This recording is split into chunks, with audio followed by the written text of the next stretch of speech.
Hello, in this video we're working on section 6.4 and we're going to talk through examples 3 and 4. So without further ado, let's go ahead and get started.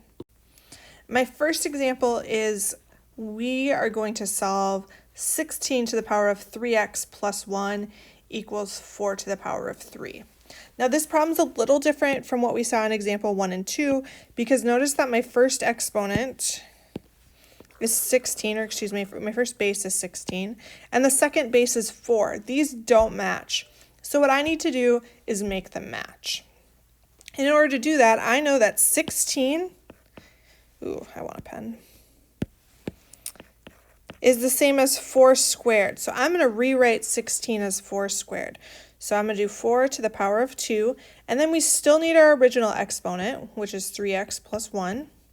Equals, and then we're just going to keep the second side, 4 to the power of 3, the same. Now at this point, we rewrote our first exponent in terms of the second one. So again, we're at that point where we started our example 1 and 2, where our bases match. So that means I can take whatever my exponents are and set them equal to each other. So my new equation is going to be 2 times the quantity of 3x plus 1 equals 3.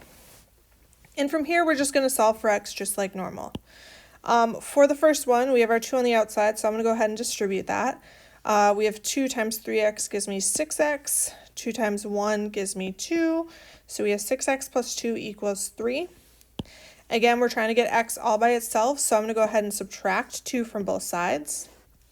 When we do that, that leaves me with 6x, because my 2's canceled out, and 3 minus 2 gives me 1. My last step is to divide both sides by 6. When I do that, my answer is going to be 1/6. Again, the main difference here is just this step from like the first to the second thing, where you're rewriting one of your bases in terms of the other base. It should be pretty straightforward. It'll probably be like 4 squared equals 16 or 3 squared equals 9. Like it should be things that you know how to do pretty easily. For my second example, we have 2 to the power of negative 3x minus 3 equals 4 to the power of 3 minus x. Again, we are trying to solve that for x, and we're running into that case again where my first base is 2, and my second base is 4, so those don't match. But I know that 4, ooh, again, I want a pen. I know that 4 is the same as 2 squared. So I'm going to keep my first part of my equation the same, 2 to the power of negative 3x minus 3. For the second one, instead of writing 4, I'm going to write 2 squared, and then whatever my original exponent was, 3 minus x. Again, at this point, we now have our bases that match. We have 2, so we can just set the exponents equal to each other. So my new equation is going to be negative 3x minus 3 equals 2 times the quantity of 3 minus x. From here, I just want to simplify, and I'm going to start by distributing my 2. Again, that means the left side of my equation stays the same, negative 3x minus 3.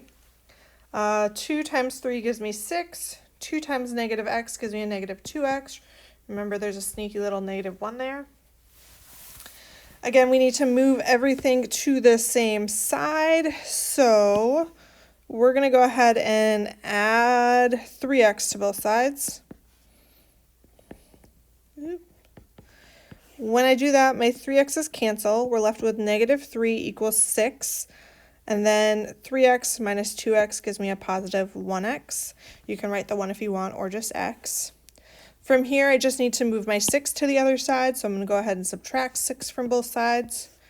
When I do that, my 6's cancel, and we get x equals negative 9 as our final answer.